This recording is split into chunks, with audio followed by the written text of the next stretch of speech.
요한복음 4장 16절에서 18절까지입니다.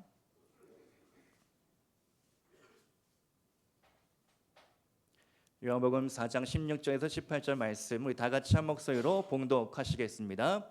이르시되 가서 내 남편을 불러오라. 여자가 대답하여 이르되 나는 남편이 없나이다. 예수께서 이르시되 내가 남편이 없다 하는 말이 옳도다. 너에게 남편 5이 있었고 지금 있는 자도 내 남편이 아니니 내 말이 참되도다. 아멘. 오늘 말씀 전해주실 강사님을 소개해드립니다.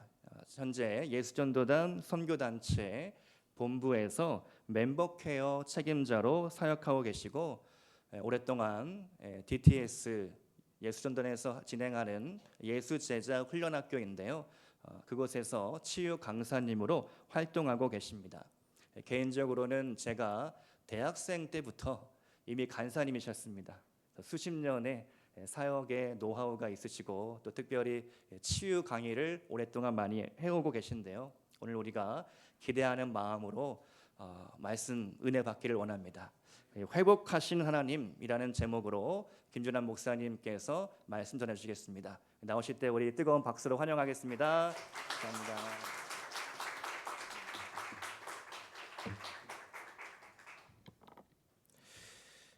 반갑습니다.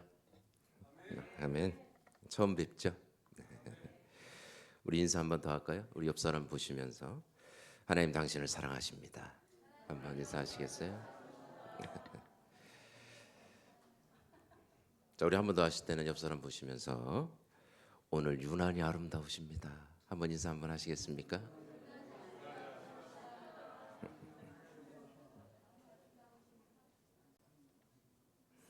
여러분 옆 사람에게 아름답다고 할 때는 약간 믿음이 필요하시죠? 저와 여러분 아름다운 존재인 줄 믿습니다. 우리가 아름다운 이유는 우리를 만드신 분이 하나님이시기 때문에 우리는 아름다운 존재입니다. 하나님은 완전하신 분이시죠. 그 완전하신 하나님이 당신을 쏙 빼닮은 존재로 우리를 지으셨다는 뜻은 하나님과의 관계 안에서 특별히 그분의 임재 안에서 우리는 존귀한 자, 아름다운 자, 걸작품이라는 걸 의미합니다. 근데 죄로 말미암아 완전한 하나님과의 관계가 깨진 거예요. 그래서 결과적으로는 우리의 완전성, 온전성, 아름다움 다 잃어버린 채 늘 무가치하며 오랫동안 동의하면서 살아왔던 겁니다. 그러나 예수 그리스도 안에서 하나님 우리 아버지 되게 하시고 그 안에서 우리 잃어버린 정체성 찾아 누리도록 불러주신 줄 믿습니다. 이 아름답다는 건 그렇기 때문에 이런 진리입니다. 예수 그리스도 안에서 회복된 우리의 놀라운 정체성이에요. 예수 그리스도 안에서 이 아름다움이 믿어지고 누려지는 저와 여러분 되기를 소망합니다. 여러분 시편 139편 14절에 보면 다윗은 이 아름다움을 이렇게 표현합니다. 하나님께서 나를 지으심이 심히 기묘하심이라. 아름답다는 표현이에요. 근데 이 단어는 약간 극적인 의미가 더 있습니다. 아주 은혜스럽게 풀면 기묘하심 또는 신묘막측이 뭐냐면 아주 은혜스럽게 풀면 이겁니다. 눈물 날 정도로 감격스러운 존재라는 의미예요. 저와 여러분 그런 존재인 줄 믿습니다. 눈물 날 정도로 예수의 핏값으로 사신받은 하나님의 존귀한 딸 아들, 하나님의 형상을 닮은 영광스러운 존재. 이 진리가 머리가 아니라 가슴으로 믿어지고 누려지면 눈물이 나는 거예요. 그리고 날 회복하신 주님이 내 곁에 계시다는 것만 기억하는 것만으로도 놀라운 역사, 회복의 역사가 일어날 수 있습니다. 그래서 여러분 사실 이 시편 139편대로라면 여러분 아침마다 화장실 가서 거울 보실 때 뭐 하셔야 돼요? 거울 보실 때마다 눈물이 나셔야 돼요. 여러분 거울 볼 때 눈물 나시죠? 분노의 눈물이 날 때가 있습니다. 거울을 깨버리고 싶을 때가 있는데 그게 아니라 감격의 눈물이 나는 거예요. 여러분 옆 사람 볼 때도 뭐 하셔야 돼요? 눈물이 나셔야 돼요. 존귀한 사람이구나. 하나님의 딸이구나, 아들이구나. 자, 이 진리를 붙들고 옆 사람 얼굴 한번 더 보시겠어요? 제가 한 10초 정도 드릴 테니까 옆 사람 얼굴 잠깐 묵상하시겠어요, 여러분? 미술관 왔다고 생각하시고 잠깐 보십시오. 혹시 보다가 눈물 나면 우셔도 돼요. 자, 보셨으면 한번 표현해 주세요. 당신은 존귀한 사람입니다.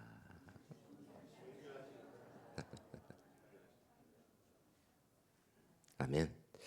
저는 오늘 주어진 시간 안에 회복의 하나님에 대한 얘기를 잠깐 나눠보고 싶습니다. 여러분, 하나님은 우리 가운데 다가올 때 언제나 회복의 하나님으로 다가오시죠. 왜 그렇습니까? 그분은 우리의 아버지이기 때문에 그래요. 여러분, 지금도 우리의 삶에 회복이나 치유가 가능한 이유는 하나님이 우리의 아버지시기 때문에 가능한 겁니다. 단순히 종을 부리는 주인 정도면 여러분, 이 저와 여러분의 내면 상태는 별로 관심도 없을 거예요. 여러분, 종의 컨디션에 상관없이 일을 시키는 게 주인인 거예요. 종은 그 일을 해내면 거래 관계가 끝인 겁니다. 근데 감사한 건 뭐예요? 하나님은 우리의 아버지죠. 아버지는 어떤 분이세요? 무슨 일을 했냐 안 했냐가 아니라 자녀의 존재 자체에 관심 있는 게 아버지인 거예요.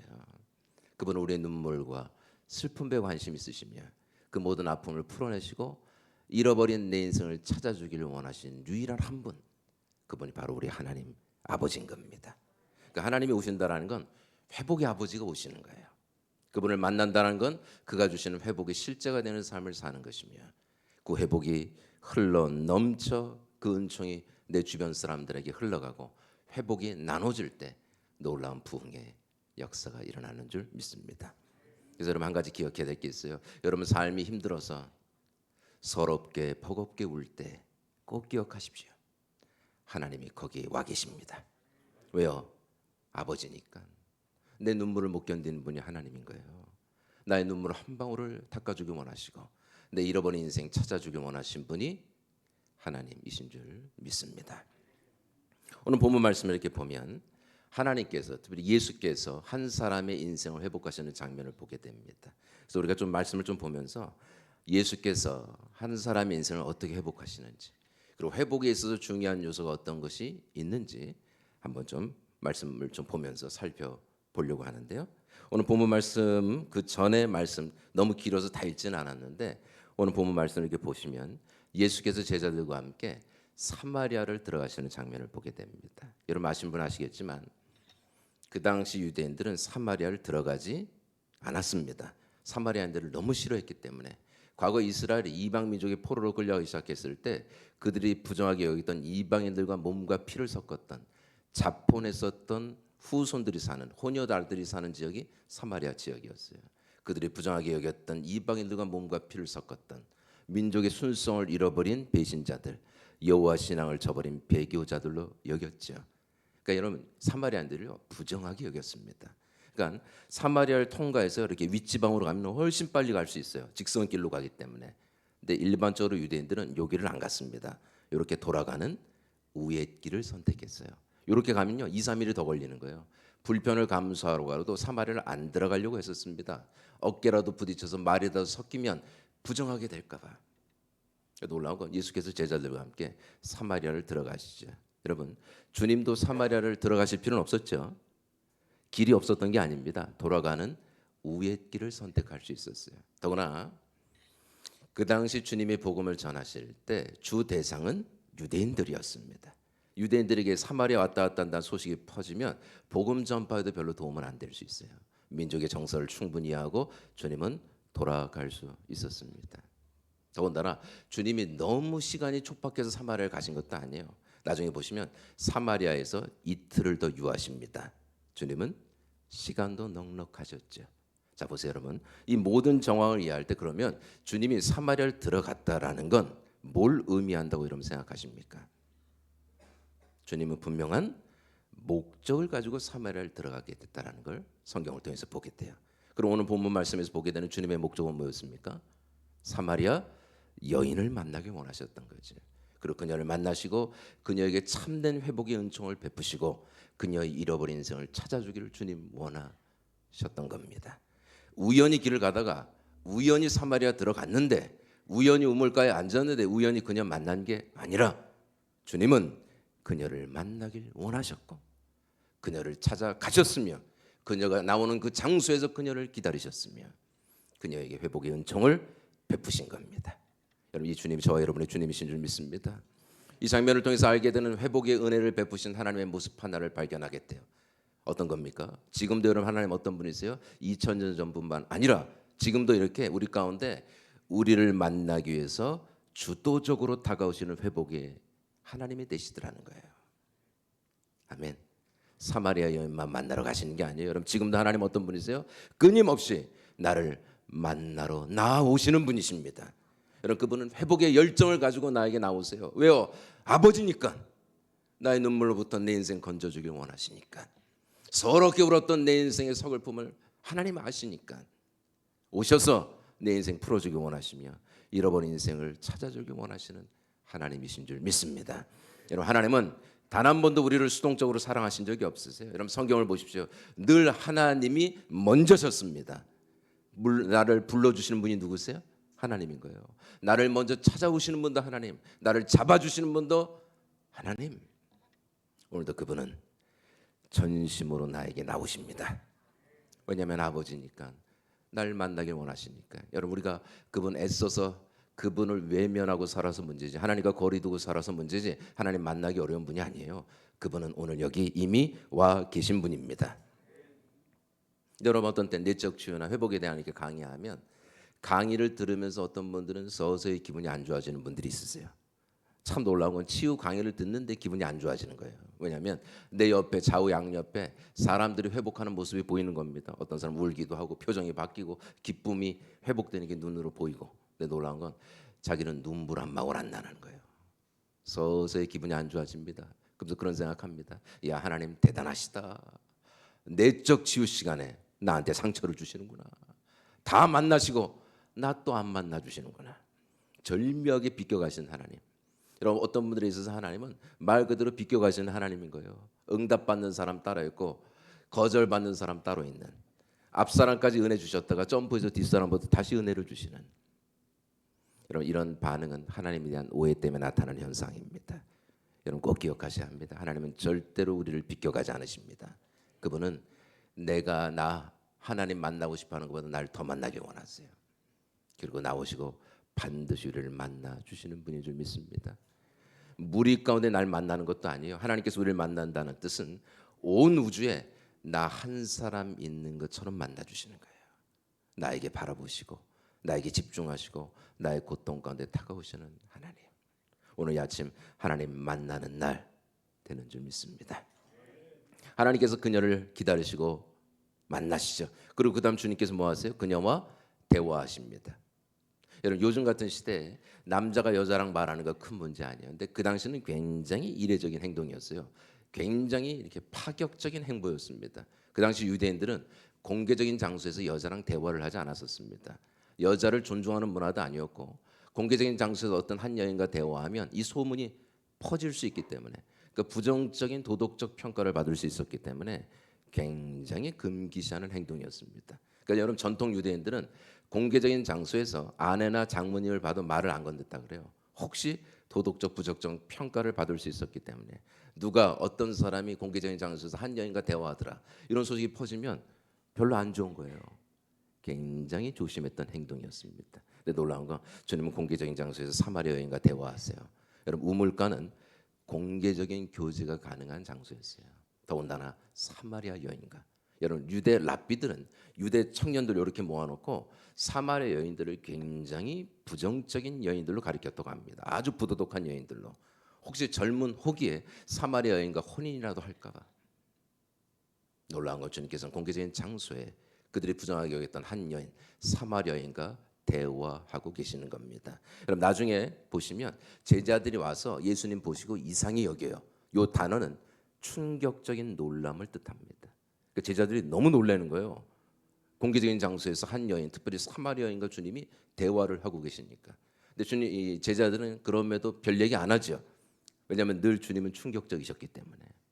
아무튼 주님께서 그녀와 대화하기까지는 이게 굉장히 일반적인 모습은 아니더라는 거예요. 그러니까 주님께서 그녀와 대화하기까지는요, 주님은요 3가지의 편견을 깨셔야 했었습니다. 첫 번째는요 사회적인 편견이에요. 그 당시 유대인들은 사마리아를 상종하지 않았습니다. 여러분 상종하지 않았다는 뜻은 인간 취급을 하지 않았다라는 거예요. 인격적으로 대하지 않은 여러분 죽은 개만도 못하게 되었다고 합니다. 주님께서 그 모든 편견을 깼어요. 그리고 그녀와 인격적인 대화를 나누시죠. 두 번째 주님이 계셨던 건 율법적 편견입니다. 율법에 준하는 가르침 하나가 있었어요. 여자에게 말을 건네지 마라. 여러분 이것도 건강한 가르침은 아니죠. 여인을 존중하지 않는 왜곡된 가르침인 거예요. 주님께서 그걸 깨십니다. 그리고 그녀와 대화를 주고받으세요. 여러분 이렇게 랍비가 한 여인을 일방적으로 가리키고 있는 게 아닙니다. 인격적인 대화를 주고받는 거예요. 이것도 굉장히 이례적인 일이었어요. 그 당시 문화 안에서는. 주님은 그녀를 정말 인격으로 대하시죠. 세 번째 주님이 계셨던 건 도덕적 편견이었어요. 한 여인의 남편을 5번 바꿨다고 합니다. 여러분 지금 이 시대에도 한 여인의 남편 5번 바꾸는 거 여러분 쉬운 거 아니죠? 여러분 지금 이 시대도 여러분 사랑과 전쟁에도 안 나올 만한 얘기인 거예요. 사랑과 전쟁 시즌 2에도. 율법의 개념이 강했던 그때 남편 5번 바꿨다 이런 문제가 될 수 있죠. 이것 때문에 그녀를 부도덕한 여인이라고 말하기는 어렵습니다. 다른 관점, 다른 해석도 있어요. 그럼에도 아까도 얘기했던 것처럼 도덕적 관점이 강했던 그때 남편 5번 바꿨다. 여러분 충분히 말꼬리가 생길 수 있어요. 그녀 인생을 잘 모르는 사람들에겐 충분히 가십거리가 되기 시작하는 거예요. 그녀가 없는 장소에서. 바깥 말하면 이런 겁니다. 도덕적 오해의 소지가 있는 한 여인과 주님이 도망가지 않으시고 진정한 나눔을 가지셨다라는 거예요. 자 보세요 여러분. 이 장면을 통해서 알게 되는 놀라운 사실 하나가 있어요. 회복하신 하나님의 모습 하나를 더 보게 됩니다. 그건 뭡니까? 주님이 우리를 만나시지 못할 어떤 인생의 장벽도 존재하지 않더라는 겁니다. 내가 어떤 인생 살았든지 어떤 문제 갖고 왔든지 어떤 내 인생의 편견이 있든지 주님 그 모든 문제를 뛰어넘어 반드시 우리를 만나 주신다라는 거예요. 아멘. 여러분 그 주님 우리의 주님이신 줄 믿습니다. 여러분 인생에 어떤 문제가 있으십니까? 어떤 수치심이 있으십니까? 누구한테도 말할 수 없는 삶의 비밀이 있으세요? 혹시 여러분 오늘 이 아침에 여기 나오실 때 주님이 오늘 이 아침에 나를 만날 수 없을 만한 타당한 문제를 갖고 나오신 분들이 있으세요? 삶의 많은 문제들, 많은 수치심, 많은 넘어짐, 많은 죄악들. 여러분 한 가지 아셔야 될 게 있어요. 여러분이 경험한 그 모든 것들은 주님이 우리를 만나시기에 부족하면 그 만나시는데 이 한계가 되는 것이 아무것도 없다라는 겁니다. 주님께서 그 모든 한계를 뛰어넘어 반드시 우리를 만나시며 우리 삶의 역사하시는 하나님 되시는 줄 믿습니다. 여러분 사람은 문제가 돼요. 사람은 늘 나를 편견으로 대하기 때문에. 근데 여러분 주님 그 모든 편견을 뛰어넘으시고 내 인생에 어떤 문제가 있든지 어떤 타당한 주님이 날 만나시 못한 어떤 조건이 있든지 그걸 모든 걸 뛰어넘어 반드시 우리를 만나십니다. 자 하나씩 한번 살펴볼까요? 여러분 혹시 사회적인 편견을 갖고 계신 분이 있으세요? 사회적인 편견이라는 뜻은 사회적 부정적 평가를 의미합니다. 여러분 궁금합니다. 여러분 어떤 평가 받고 사셨어요? 여러분 직장에서 어떤 평가 받고 계십니까? 여러분 학교에서는 어떤 평가 받으세요? 여러분 적게는 가정 안에서는 어떤 평가를 받으셨어요? 여러분 기억나세요? 여러분 어렸을 때 사랑하는 딸, 아들 뭐 그런 평가였습니까? 아니면 바보, 병신, 등신, 멍청이, 쪼다, 네 형을 봐라, 네 언니를 봐라 뭐 그런 평가하셨어요? 여러분 꼭 기억하십시오. 사람으로부터 듣는 부정적인 평가는 사랑에 대한 신뢰를 깨버릴 수 있어요. 부정적인 평가는 거절 가득한 평가를 의미합니다. 거절이 반복되면 사랑에 대한 신뢰가 깨져요. 내가 사랑받을 수 있고 사랑할 수 있다는 신뢰가 깨지면 결과적으로는 친밀함 가운데 들어가는 게 어렵게 되기 시작합니다. 거절에 대한 두려움 때문에 친밀함 가운데 못 들어가면 고립되죠. 고립되면 상처는 깊어져요. 하나님과의 관계도 문제가 생길 수 있습니다. 두 손 높이 들고 하나님께 예배하는 거 아무 문제 없습니다. 문제는 하나님과의 친밀함 가운데 들어갈 때 문제가 되는 거예요. 이 거절의 메시지가 나를 버겁게 하니까 이런 생각 들어요. 주님이 나 좋아하실까? 사람도 날 안 좋아하는데 내 부모도 날 버렸는데 나 좋아하실까? 스스로 거절의 메시지를 사용해서 하나님과 거리를 두고 고립된 삶을 살아갈 수 있습니다.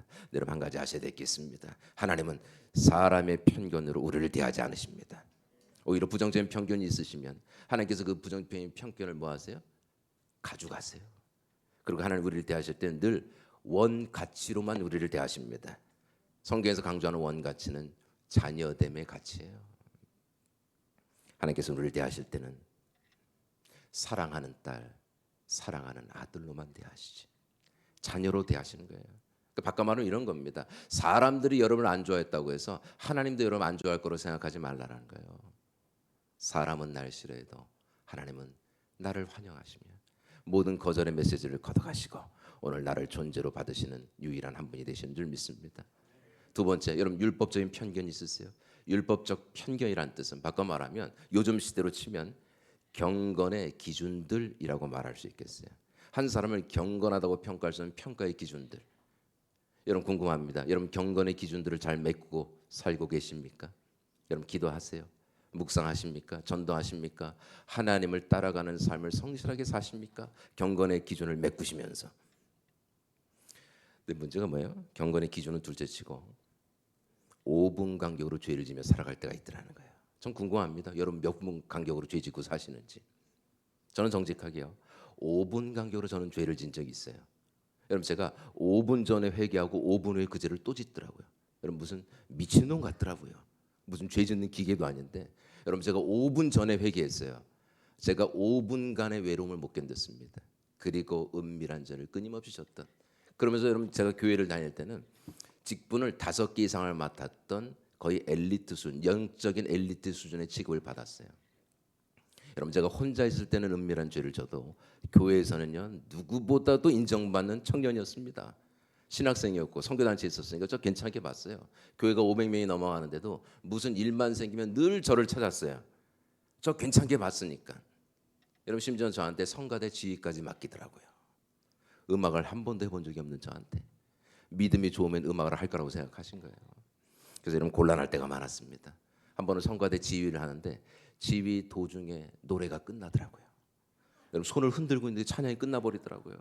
어찌나 당황스럽든지 저는 그래도 계속 손을 흔들었어요. 중간에 멈추면 너무 창피할 것 같아가지고 이걸 보는 성도들은 더 당황스러워하는 거예요. 예배 시간에 그 짓을 하고 있으니까 웃지도 못하시고 짜증도 못 내시고 근데도 일만 생기면 저를 찾더라고요. 근데 문제는 뭡니까? 혼자 있을 때가 문제인 거예요. 외로움을 채우기 위해서 늘 죄를 지었던. 오늘날 여러분 이게 하나님께 나가는데 문제가 되더라고요. 이런 생각 들더라고요. 하나님 나 좋아하실까? 나 이중적인 사람인데, 나 더러운 사람인데.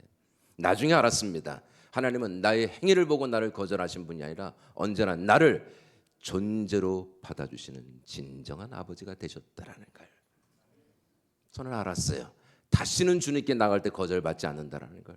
왜냐하면 예수님 때문에. 예수께서 거절을 끌어안고 그렇게 처절하게 죽으신 거예요. 저와 여러분 다시는 거절받지 않게 하려고, 거절받은 고아처럼 살지 않게 하려고. 그러니까 핵심은 이런 겁니다. 우리가 하나님께 안 나가서 문제지 나가면 거절받지 않는 거예요.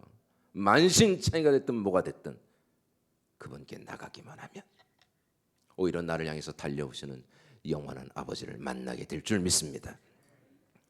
도덕적인 편견이 있으세요? 도덕적인 편견은 도덕적 실패의 경험입니다.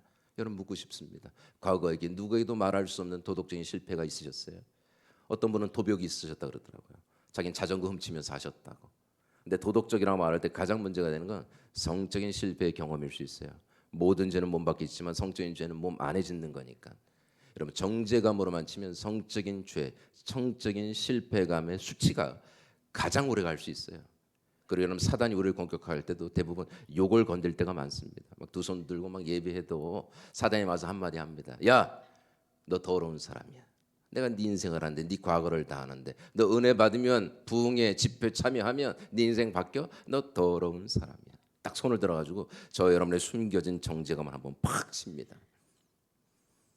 그럼 정죄감이 한번 딱 발동되면 특별히 어떤 성적인 수치심과 관계된 정죄감이 한번 딱 발동되면 거기서 모든 은혜가 끝날 때가 많아요. 2박 3일 강의에도 어떤 분들은 2박 3일 회개만 하세요. 정죄감 때문에. 여러분 한 가지 아셔야 되겠습니다. 회개는 중요합니다. 근데 용서를 누리는 것 또한 매우 중요해요. 어떤 분들은 용서 가운데 못 들어가요. 주님은 나 용서해도 나는 나 용서 못하는 분들이 있으세요. 정죄와 부끄러움 때문에. 한 가지 아셔야 되겠습니다. 주님은 우리를 정죄하지 않으세요. 여러분 정죄는 사단의 속성입니다. 사단은요 죄를 드러냅니다. 그리고 정죄감으로 내 인생을 묶어버려요. 그래서 죄에 얽매인 삶을 살게 만드는 게 사단입니다. 근데 주님은 죄를 드러내세요. 근데 주님 뭐 하세요? 용서를 선언하시죠. 결과적으로는 잃어버린 인생을 찾아주신 분이 주님이신 줄 믿습니다. 가늠하다가 잡힌 한 여인이 있었어요. 사람들이 돌로 치려고 했을 때 주님 뭐라 그러십니까? 죄 없는 자가 치라. 주님은 칠 수 있었습니다. 주님은 죄가 없었기 때문에. 근데 주님은 이렇게 선언하시죠. 나도 너를 정죄하지 않노라. 아멘. 이게 엄청난 회복의 메시지인 거예요.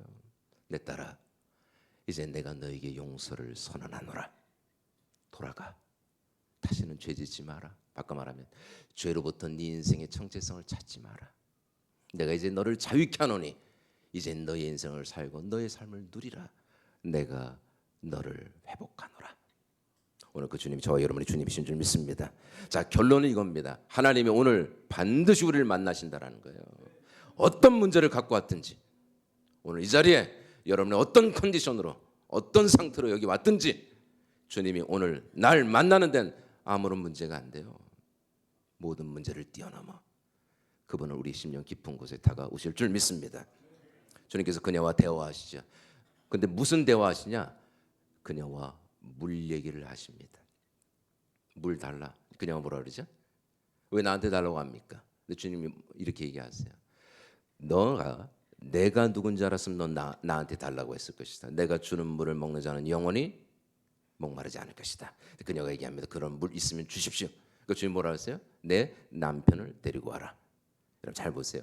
그녀와 대화를 이렇게 그녀와 주님과 이렇게 대화를 이렇게 자세히 보시면 대화가 문맥이 안 맞죠.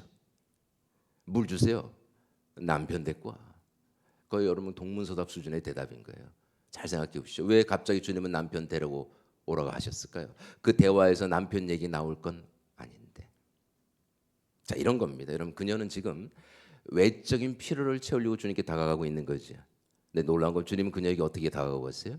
그녀의 내면의 본질적인 문제를 다뤄주기 위해서 그녀에게 다가가고 계시는 겁니다.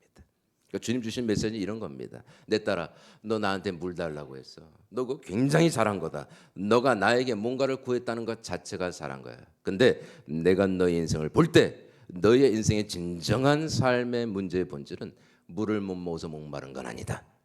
남편을 5번 바꿔도 채울 수 없는 너의 영혼의 외로움, 또는 남편이 5번 바뀌는 과정 안에서 겪어야 했던 그 상처, 아픔, 그게 너의 인생의 진정한 목마름이다. 가지고 와라. 그 남편의 문제 가지고 오면 너가 다시는 목마르지 않을 거다. 너가 다시는 그렇게 울지 않을 거야. 너 진정한 회복을 맛보게 될 것이요, 너가 참 구원을 누리게 될 것이다. 주님은 회복의 자리로 그녀를 초대하고 계신 줄 믿습니다. 여러분 이 주님이 저와 여러분의 주님이신 거예요. 주님 우리 가운데 다가오실 때 이렇게 본질적인 문제 가운데 주님은 다가오시죠. 그래서 어떤 때는 주님과 나와의 포인트가 잘 안 맞을 때가 있어요. 우리는 대부분 외적인 필요를 채우려고 주님께 다가갑니다. 근데 주님은요, 나의 내면의 본질적인 문제를 먼저 다뤄주길 원하세요. 왜냐하면 내면 문제가 해결돼야지 진정한 행복을 누릴 수 있는 거니까. 여러분 이건 동의가 되시죠? 여러분 원하는 거 다 가진다고 생각해 보시죠. 근데 여러분 원하는 거 다 가져도 내 마음 하나 상해 있으면 여러분을 가진 거 누릴 수 없습니다. 전 그런 분들 많이 봤어요. 그렇게 다 가졌는데 그렇게 울면서 사시더라고요. 마음의 문제가 해결이 안 되니까, 그 안에 숨겨진 아픔 고통 풀어지지 않으니까 남부럽지 않은 인생 살면서 남과 다른 서글픈 눈물을 흘리면서 하시더라고요. 놀라운 건 주님 우리 가운데 오실 때 숨겨진 나의 내면의 문제를 먼저 다뤄주길 원하세요. 근데 은혜가 되는 건 뭐냐? 그녀가 남편 얘기를 단 한 번도 한 적이 없다라는 거예요. 근데 놀라운 건 주님은 그녀의 남편의 문제를 정확하게 알고 계셨다라는 겁니다. 이 말씀이 은혜가 되기를 소망합니다. 주님은 어떤 분이세요? 내 인생 전체를 다 아시는 아버지예요. 내가 설명하지 않아도, 내가 구구절절히 내 인생 주님께 해명하지 않아도 내가 얼마나 슬펐는지, 얼마나 아팠는지, 내가 얼마나 처절했는지 여러분 주님은 아세요. 여러분 심지어 나도 날 모르는데 주님은 아세요. 알기 때문에 그 아시는 주님만이 내 인생의 진정한 회복을 주실 수 있는 분인 줄 믿습니다. 여러분 우리가 우리 자신을 잘 모릅니다. 여러분 날 모르죠, 그죠? 옆에 있는 사람도 몰라요. 여러분 한번 생각해 보십시오. 제가 이 교회에서 저와 여러분이 한번 한 달 동안 같이 공동생활을 한다고 생각해 보십시오. 여러분 집에 가지 않고 여기서 저랑 같이 사시는 거예요. 근데 한 달 동안 뭐 하냐? 아침 6시부터 저녁 12시까지 저와 여러분이 1대1로 둘이 딱 앉아가지고 여러분의 인생 스토리를 저한테 다 얘기하시는 거예요. 어떻게 살았는지, 어떻게 힘들었는지, 어떻게 아팠는지 한 달 내내 아침 6시부터 저녁 12시까지 1대1로. 여러분 생각만 해도 끔찍하시죠? 여러분은 힘들지만 저는 죽을 수도 있습니다. 너무 피곤해가지고. 근데 여러분 딱 한 달 딱 끝나면 제가 여러분에 대해서 완전한 지식을 가질 수 있을까요? 그럴 수 없다는 거 아시죠? 여러분 이미 경험해서도 아세요. 그 가장 대표적인 예가 내 남편, 내 아내예요. 그럼 3, 40년을 살비비고 살아도 끝내는 서로 미스테리로 남습니다. 여러분 미스테리 드라마를 보실 필요가 없어요. 내 옆에서 잠자고 있는 그 사람 내 인생 최대의 미스테리니까. 살비비고 살아도 서로를 모릅니다. 여러분 더 큰 문제는 뭐예요? 나도 날 모르는 거예요. 여러분 내 남편, 내 아내 모를 수 있어요. 다른 사람이니까. 나는 아니니까. 근데 문제는 내가 나를 모른다라는 거예요. 왜 눈물이 나는지, 왜 그렇게 아픈지. 어떤 분들은 TV 드라마를 잘 못 봐요. 주인공이 당하는 어떤 것들이 나의 내면에 숨겨진 아픔을 자꾸 건드니까 드라마를 보는데 기분이 언짢아집니다. 채널을 돌려요. 다른 채널. 근데 다른 채널 딱 보는데 더 안 좋은 일들이 벌어지고 있는 거예요. 그러면서 그런 생각합니다. 나는 왜 마음 편히 TV 드라마 하나를 못 보는가? 내 안에 있는 숨겨진 아픔, 슬픔 해결되지 않을 때가 많은 겁니다. 근데 감사한 건 뭐예요? 주님은 아신다라는 거예요. 그 아시는 주님이 여기 와 계신 줄 믿습니다. 오늘 나는 날 몰라도 주님은 아십니다. 근데 여기서 조금 더 보고 싶은 한 가지가 있어요. 이거만 하고 마칠게요. 주님이 남편의 문제를 건드셨을 때 그녀가 보였던 반응입니다. 그녀가 이렇게 얘기합니다. 남편이 없습니다. 여러분 절대로 이런 반응은 쉬운 반응은 아니죠. 여러분 예수님 어떤 분입니까? 처음 보는 사람이요. 30대 초반 젊은 남자에다가 사마리아인들을 멸시했던 유대인인 거예요. 신기한 물 어쩌고 저쩌고 목마르지 않는 물이 있다고 얘기하더니 갑자기 남편 얘기를 확 하는 겁니다. 남편 데리고 오라고. 자 보세요 여러분. 이런 장면은 저와 여러분에게 굉장히 기분이 안 좋아질 수 있는 장면이 될 수 있어요. 왜냐하면 굉장히 무리하게 느껴질 수 있죠. 근데 가족을 더군다나 내 남편 얘기하는 거예요. 처음 보는 사람이. 저 같으면 절대로 사마리아인처럼 반응 안 했을 거예요. 저는 짜증을 확 냈을 겁니다. 저는 이렇게 얘기했을 거예요. 당신 뭐 하는 사람이야? 웃긴 사람이네. 아니 물 있으면 주면 되는 거 하지. 남편을 데리고 오라고. 당신 뭐야? 이 동네 들어와서 뭐 내 얘기 좀 들었나 보지? 뭔데 내 가족 얘기 당신이 하는 거야? 저는 짜증을 확 내고 그 자리 피했을 겁니다. 적어도 남편 얘기하고 싶진 않았을 거예요. 처음 보는 사람에게 나의 아픔과 고통의 그 핵심적인 그 영역 말입니다. 놀라운 건 그녀는 얘기합니다. 남편이 없습니다. 여러분 남편이 없다는 뜻이 뭘까요? 남편 원투쓰리 없다 뭐 이런 얘기가 아니죠. 여러 명 있어 왔지만 남편이라고 말할 수 있는 그 사람은 존재하지 않았다라는 거예요. 바꿔 말하면 그녀는 그녀가 할 수 있는 가장 정직한 태도로 주님 앞에 반응하고 있는 겁니다. 그리고 그녀의 반응에 대해서 주님 뭐라 그러세요? 네 말이 옳도다. 네 말이 참되도다. 참되도다라는 이 단어는요. 정직하구나라는 의미를 포함한 단어입니다. 바꿔 말하면 지금 그녀는 어떻게 하고 있는 거예요? 그녀가 할 수 있는 가장 정직한 반응을 하고 있는 겁니다. 여러분 회복에 있어서 중요한 요소 하나를 여기서 발견하게 돼요. 그건 뭐냐면 정직입니다. 여러분 하나님은 회복의 아버지로 여기 와 계십니다. 아멘. 근데 그분이 주시는 회복이 실제가 되려면 우리도 한 가지를 해야 한다라는 거예요. 정직하게 반응하기로 결정하셔야 한다라는 거예요. 여러분 한 가지 아셔야 되겠습니다. 정직한 만큼 회복이 임합니다. 근데 문제가 있어요. 정직하기는 쉽지 않다라는 거예요. 여러분 상처가 너무 크면 너무 아프면 정직하기가 쉽지가 않아요. 상처를 상처로 인정하는 것 자체가 안 돼요. 그거 인정하면 슬픔, 분노, 적개심 다 터져 나오니까. 그래서 우리는 대부분 어떻게 합니까? 상처를 부인할 수 있어요. 괜찮습니다. 아무 문제 없습니다. 지금 와서 뭐 어쩌게. 그리고 그런 얘기하죠. 주님, 나는 아무 문제 없어요. 근데 여러분, 주님, 저 앞에 있는 저 권사님, 장로님, 저 집사님 해결해 주십시오. 심각합니다. 교회에 무리를 일으키고 있습니다. 난 아무 문제 없습니다.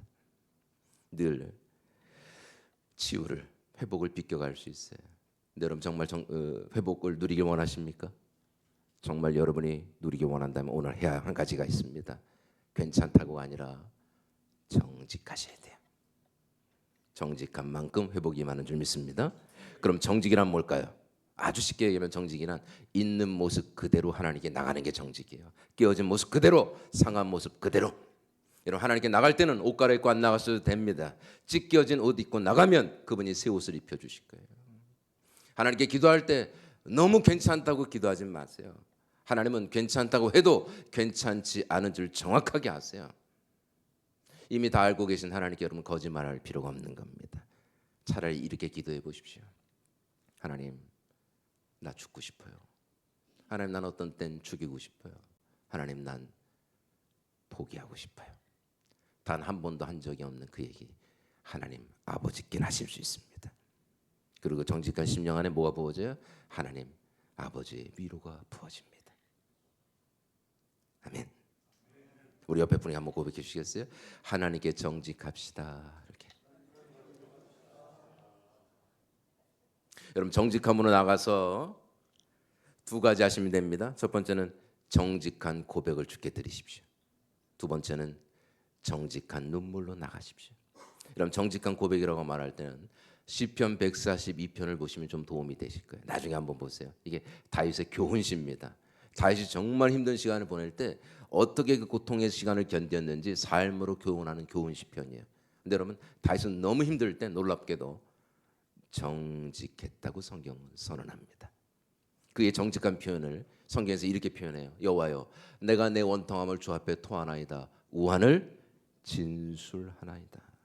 여러분, 다윗은요 자기의 온 마음을 하나님께 쏟아놓는 정직한 고백을 드렸다고 성경은 기록하고 있습니다. 여러분, 토한다는 건 뭐냐면 쏟아놓다, 쏟아붓다라는 의미를 갖는 단어예요. 아주 쉽게 얘기하면 이런 겁니다. 여러분, 술 드시고 오바이트 하실 때, 지금도 하고 계신지 모르겠는데 너무 해가지고 여러분 위 액이 올라오는 상태라고 보시면 돼요. 여러분, 술 드시고 오바이트 하시면 오바이트 안 멈추면 나중에 위 산이 올라옵니다. 요게 토한다라는 거예요. 그러니까 여러분, 토한다는 기도는 뭐예요? 여러분의 감정 한 자락까지 완전히 쏟아놓은 기도를 주께 드리는 거예요. 진술은 뭡니까? 구구절절히 설명하는 거예요. 내 인생 어땠는지, 내 삶 어땠는지 친구에게 대화하듯이. 여러분, 하나님께서 오늘 여기 임하시는 줄 믿습니다. 그 회복의 아버지가 여기 오시는 거예요. 그 회복의 아버지 앞에서 여러분이 해야 될 첫 번째는 뭐예요? 여러분의 가슴에 있는 얘기를 하나님께 하는 거예요.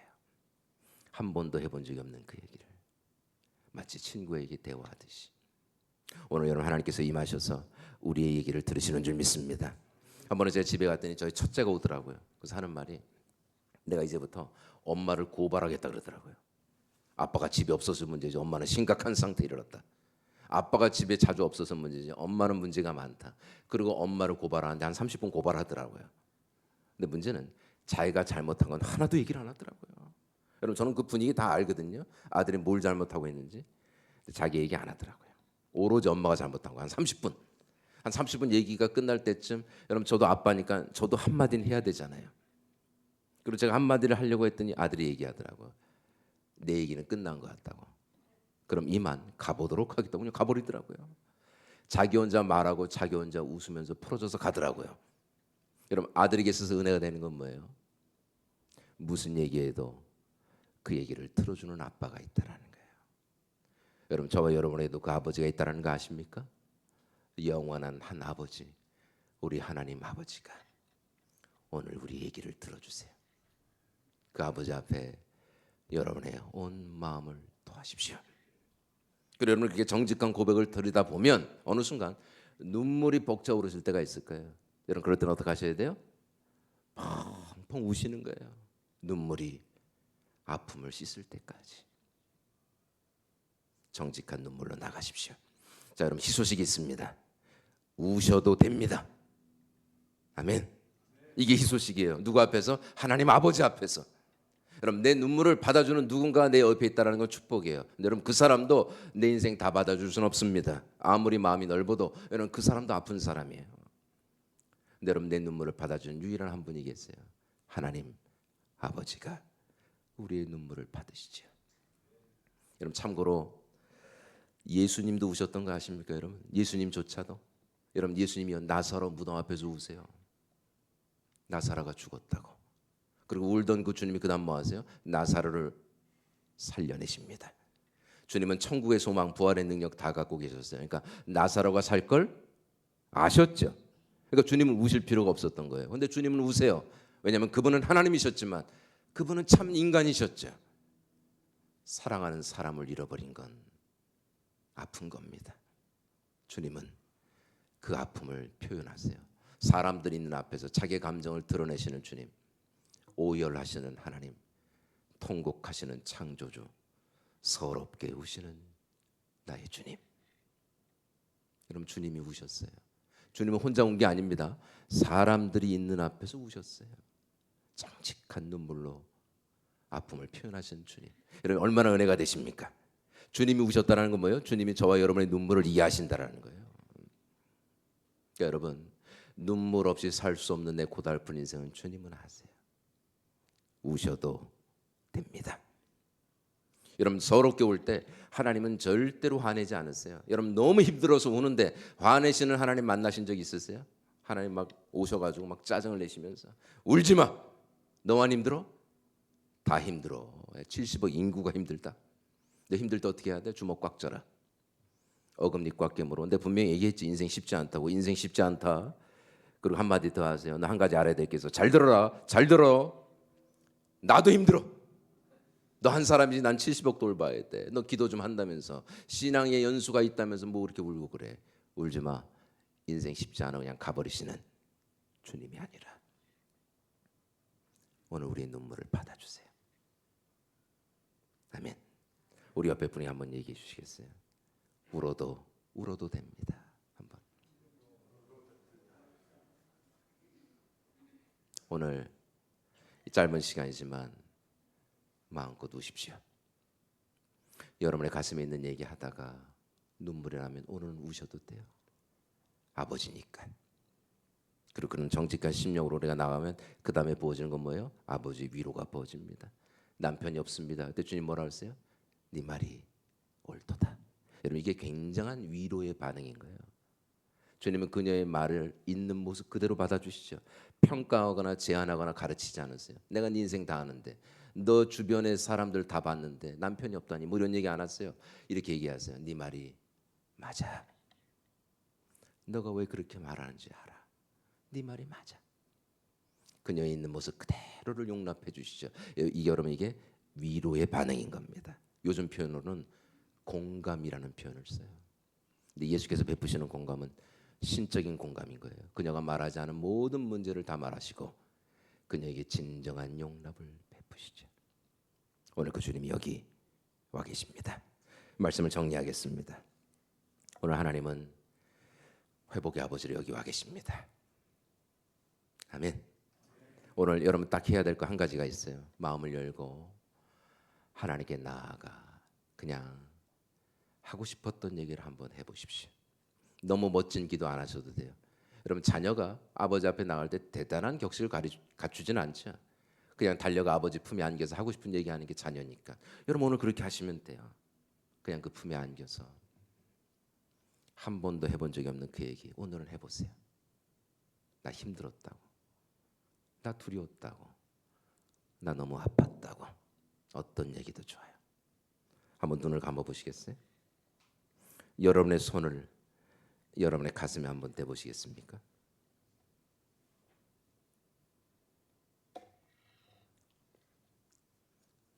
여러분 시간 주님을 한번 좀 느껴보시겠어요?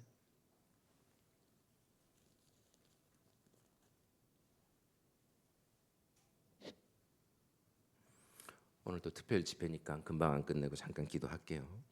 여러분의 손을 여러분의 가슴에 한번 대보십시오. 가슴이 따뜻해지실 겁니다. 오늘 주님께서 이렇게 피 묻은 손으로 안수하실 겁니다.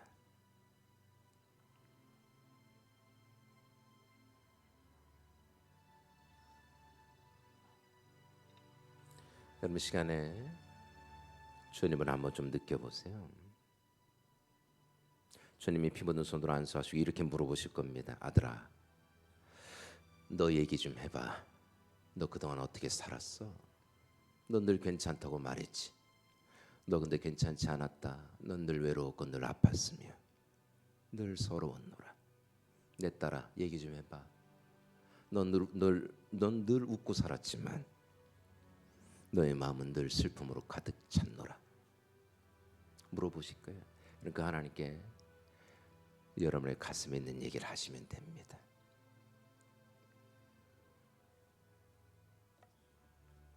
여러분 이 시간 이렇게 기도하시겠어요? 하나님, 오늘 이 아침에 내가 하나님이 필요합니다. 나 주님이 필요합니다. 나 지나가지 마시고 주님 날 만나 주시옵소서. 주의 은혜를 구하는 기도 같이 하겠습니다. 같이 기도하시겠습니다. 하나님 아버지, 간절히 기도합니다. 오늘 시간 만나 주시옵소서.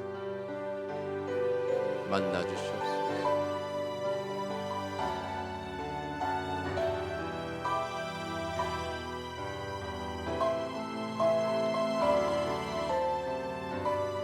새롭게 하시고 자유케 하시고 풀어주시기를 소망합니다.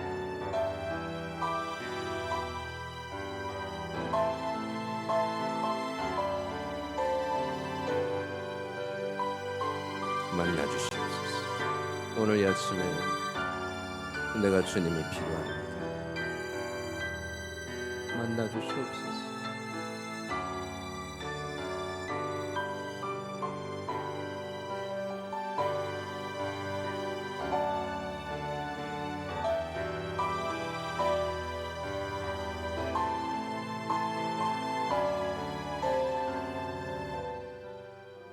제가 시간을 조금 더 드릴게요. 여러분 이제부터는 어떻게 기도하시냐면 그냥 하고 싶었던 얘기를 한번 해보십시오. 아버지께. 여러분 오늘은 종 말고 진짜 자녀로 기도하시겠어요? 오늘은 딸로 기도하시겠어요? 아들로. 여러분의 가슴에 있는 그 얘기를 하나님께 하십시오. 주께서 들으실 줄 믿습니다. 우리 정직한 고백을 주께 드리십시다. 같이 기도하시겠습니다. 하나님 아버지, 나의 심령 가운데 나의 외로움 속에 주님 와주시옵소서. 만나주시옵소서. 새롭게 해주시길 소망합니다. 저는 오늘 이 아침 오늘 주님이 여기 계신 걸 믿습니다. 주님 만나주시고 새롭게 하시고 자유케 하시옵소서.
나의 눈물 속에 와주시고 그 깊은 눈물을 주님 닦아주시옵소서. 가벼워질 수 있도록 풀어질 수 있도록 자유케 될 수 있도록 은혜를 더하여 주시옵소서.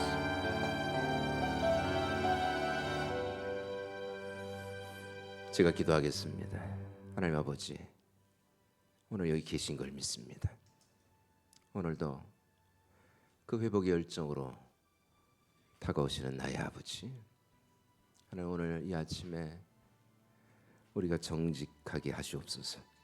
있는 모습 그대로 나가면 그 정직한 심령 안에 주의 위로가 부어지는 아침이 되게 하시옵소서. 그 모든 응어리진 것들을 풀어주시고 잃어버린 인생 찾아주신 하나님 아버지 경험하게 주시옵소서. 주님을 사랑합니다. 예수님 이름으로 기도드립니다. 아멘.